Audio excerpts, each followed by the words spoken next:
Question number 28 में with the help of circuit diagrams we have to briefly explain the forward biasing and the reverse biasing of a PN junction diode. अब सबसे पहले हम देखते हैं biasing क्या होता है। सो बाइसिंग जो है ये आपने पीएन जंक्शन डायोड जो है, this is the symbol of the PN junction diode, this is the P region and the N region. इसको आपने एक external voltage across its terminals यहाँ पे कनेक्ट करना है, यहाँ पे एक एक्सटर्नल वोल्टेज कनेक्ट करनी है ताकि इसका जो इलेक्ट्रिकल बिहेवियर जो है वो चेंज हो जाए, ऑल्टर करना है। तो एक तो इसमें रहती है फॉरवर्ड बाइसिंग। फॉरवर्ड बाइसिंग में हम क्या करते हैं, इसकी जो पी रीजन है कैसे करते हैं फॉरवर्ड बाइसिंग, तो देखो यहाँ पे ये हमने सर्किट डायग्राम बनाया। सो पोटेंशियल डिफरेंस मेजर करने के लिए this is the junction diode P region. जो पी रीजन है इसमें जो मेजोरिटी चार्ज कैरियर्स है, this is the junction diode. P region में जो मेजोरिटी चार्ज कैरियर्स हैं वो होल्स हैं, और एन रीजन में जो मेजोरिटी चार्ज कैरियर्स हैं वो इलेक्ट्रॉन्स रहते हैं ऐसे। तो जब हम पी रीजन को positive terminal of the battery और एन रीजन को negative terminal of the battery के साथ कनेक्ट करते हैं तो इसे हम बोलते हैं फॉरवर्ड बाइसिंग। तो ये आपने कर दी फॉरवर्ड बाइसिंग। तो मैंने बताया कि यहाँ पे पी रीजन जो है जंक्शन डायोड की, उसे आपने कनेक्ट करना है positive terminal of the battery, और एन रीजन को negative terminal of the battery के साथ कनेक्ट करेंगे तो ये फॉरवर्ड बाइसिंग है। अब इसमें होता क्या है, जो एक्सटर्नल फील्ड है वो built in potential barrier at the junction को अपोज करती है। इसको हम थोड़ा सा समझते हैं। Let's say this is the P reason, इसमें मेजोरिटी चार्ज कैरियर्स हैं holes. So we have majority charge carriers as holes. Then there is the N region जिसमें majority charge carriers है electrons. So because of the concentration gradient, concentration gradient means कि जो particle या matter जहाँ पे high concentration में है वो लो कॉन्सेंट्रेशन की तरफ जाएगा, that is called the concentration. अब यहाँ पे इलेक्ट्रॉन्स हाई कॉन्सेंट्रेशन में है तो ये एन रीजन है, ये पी रीजन है जंक्शन डायोड की, ये मूव कर जाएंगे इधर। तो लेट्स से ये इलेक्ट्रॉन्स इधर आ गए, यहाँ से होल्स मूव कर जाएंगे इधर एन रीजन में। तो electrons from N region they move into the P region because of the concentration gradient. यहाँ पी रीजन में होल्स की कॉन्सेंट्रेशन ज़्यादा है तो एन रीजन में जाएंगे। तो यहाँ पे देखो होल्स आ गए, तो इस तरह से अब होल्स यहाँ आके हो जाते हैं माइनॉरिटी में, तो माइनॉरिटी कैरियर इंजेक्शन हो रहा है। तो अगर यहाँ से होल इधर को चला गया तो यहाँ पे एक इमोबाइल नेगेटिव आयन रह जाएगा इधर इधर। तो सबसे पहले यहीं से जाएंगे तो इमोबाइल नेगेटिव आयन रह जाएंगे, यहाँ से इलेक्ट्रॉन जाएंगे तो यहाँ इमोबाइल पॉजिटिव आयन रह जाएंगे।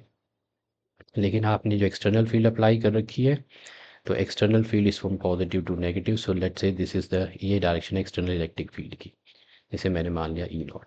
अब यहाँ पे क्या होता है, देखो अंदर यहाँ पे immobile because of the concentration gradient and movement of the diffusion of the holes from the p into the n region और इलेक्ट्रॉन्स की पी रीजन में, यहाँ पे जंक्शन पे देखो इमोबाइल पॉजिटिव और नेगेटिव आइंस आ गए। तो यहाँ पे एक इंटरनल इलेक्ट्रिक फील्ड डेवलप हो जाएगी जो इसको अपोज करेगी। तो अभी आपकी अप्लाइड एक्सटर्नल फील्ड ज़्यादा है, तो यहाँ पे क्या होगा, यहाँ से जो इलेक्ट्रॉन इधर को डिफ्यूज़ हो रहे हैं वो यहाँ जंक्शन पे आके इसको न्यूट्रलाइज कर देंगे, इसको न्यूट्रलाइज कर देंगे। लेट्स से यहाँ पे ये है आपके नेगेटिव और ये पॉजिटिव जंक्शन पे। तो इस तरह से जब ये डिफ्यूजन होगा यहाँ पे because of the high concentration gradient, तो इसकी इसकी विड्थ को ये कम करेंगे, इसकी विड्थ को ये कम करेंगे, ये न्यूट्रलाइज हो जाएंगे। इलेक्ट्रॉन इस इमोबाइल पॉजिटिव आयन को न्यूट्रलाइज कर लेगा, ये विड्थ आपकी कम होती जाएगी। वही मैंने यहाँ पे लिखा है, जो एक्सटर्नल फील्ड है वो अपोज करती है बिल्ट इन पोटेंशियल। ये एक्सटर्नल फील्ड है, ये बिल्ट इन पोटेंशियल बैरियर अंदर डेवलप हो जाएगा, जिससे electron holes from the P region और electrons from the N region junction की तरफ जाएंगे। तो इलेक्ट्रॉन्स यहाँ से जंक्शन की तरफ जाएंगे, इसको न्यूट्रलाइज कर देंगे, और यहाँ से होल्स यहाँ पे इसको न्यूट्रलाइज कर देंगे। तो ये जो विड्थ है डिप्लीशन रीजन की ये डिक्रीज हो जाएगी। ये देखो विड्थ जो है अब ये डिक्रीज होने लगी है। तो अगर विड्थ कम हो जाएगी तो जंक्शन पे रेजिस्टेंस भी कम हो जाएगी, जिससे लार्ज करंट जो है मिली एम्पियर्स में। अब this is because of the movement of majority charge carrier, क्योंकि मेजोरिटी चार्ज कैरियर्स मूव कर रहे थे। तो इस तरह से फॉरवर्ड बाइसिंग जो है वो काम करती है। इसका बिल्कुल उल्टा रिवर्स आपने लेना है रिवर्स बायसिंग में आप क्या करते हैं, जो पी रीजन है उसको नेगेटिव टर्मिनल और एन रीजन को positive terminal of the battery के साथ कनेक्ट करते हैं। ये जो यहाँ पे एरो मैंने लगाया है, this is for the variable, इसको आप वेरी कर सकते हो, वेरिएबल वोल्टेज के लिए है यहाँ पे। तो P region is connected to the positive terminal of the battery and N region is connected, sorry, P region is connected to the negative and N region to the positive terminal of the battery to make it reverse bias. अब इसमें क्या रहता है, जो है बिल्कुल reverse cases हो जाएंगे, एक्सटर्नल फील्ड अलाइन कर लेगी बिल्ट इन पोटेंशियल बैरियर के साथ। देखो, तो वही केस है आपके पास, पी रीजन और एन रीजन है, ये पी रीजन है, ये एन रीजन है। यहाँ पे मेजॉरिटी चार्ज कैरियर्स हैं इलेक्ट्रॉन्स, और यहाँ पे मेजॉरिटी चार्ज कैरियर्स हैं holes. Because of the concentration gradient ये इधर को मूव करेंगे। अभी जो external electric field P region को आपने कनेक्ट कर दिया negative terminal of the battery, N region को कनेक्ट कर दिया है positive terminal of the battery, तो एक्सटर्नल इलेक्ट्रिक फील्ड इधर को अप्लाइड है। अब because of the high concentration gradient एक इलेक्ट्रॉन यहाँ से गया तो यहाँ इमोबाइल नेगेटिव आयन रह जाएगा, यहाँ इमोबाइल होल्स इधर को आएंगे तो इमोबाइल पॉजिटिव आयन्स रह जाएंगे। तो इस तरह से देखो, जो सॉरी, इधर इमोबाइल पॉजिटिव आयन रह जाएंगे, मैं थोड़ा सा गड़बड़ कर दिया। यहाँ पे जब इलेक्ट्रॉन्स मूव करेंगे यहाँ से तो यहाँ इमोबाइल पॉजिटिव आयन, और जब होल्स इधर मूव करेंगे तो इमोबाइल नेगेटिव आयन रह जाएंगे। तो इस तरह से इंटरनल इलेक्ट्रिक फील्ड भी उसी डायरेक्शन में डेवलप हो जाएगी जिस तरफ आपकी एक्सटर्नल इलेक्ट्रिक फील्ड थी। तो एक्सटर्नल इलेक्ट्रिक फील्ड अलाइन करके बिल्ट इन पोटेंशियल के साथ majority charge carriers holes in P side, electrons in L side are pulled away from the junction.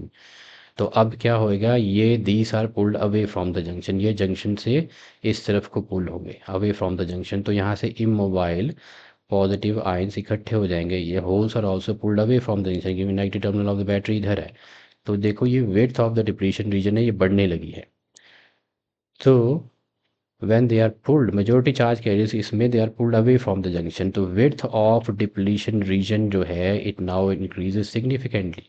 तो अगर ये width बढ़ जाएगी, this width increases, ये width अगर बढ़ जाएगी तो जंक्शन की रेजिस्टेंस भी एक्सट्रीमली हाई हो जाएगी। तो मेजॉरिटी चार्ज कैरियर्स जो है उनको ये ब्लॉक कर रही है bye crossing across the junction. तो नेग्लिजिबली स्मॉल करंट जो है रह जाता है ड्यू टू माइनॉरिटी, कुछ ही जो आपके माइनॉरिटी चार्ज कैरियर्स हैं, तो आपको करंट जो मिलेगा इसमें माइक्रो एम्पियर में मिलेगा, वो भी रिवर्स डायरेक्शन में, जिसे हम बोलते हैं रिवर्स सैचुरेशन करंट। तो माइक्रो यहाँ पे हमने लगाना, देखो यहाँ पे हमने माइक्रो एमीटर लगाया, पिछले वाले केस में हमने मिली एम्पीमीटर लगाया। तो यहाँ पे करंट थोड़ा सा ज़्यादा है फॉरवर्ड बाइसिंग। तो फॉरवर्ड बाइसिंग का मतलब है आपका पी एन जंक्शन जो है it will simply behave as an open circuit, ये कंडक्टिंग वायर की तरह बन जाएगा।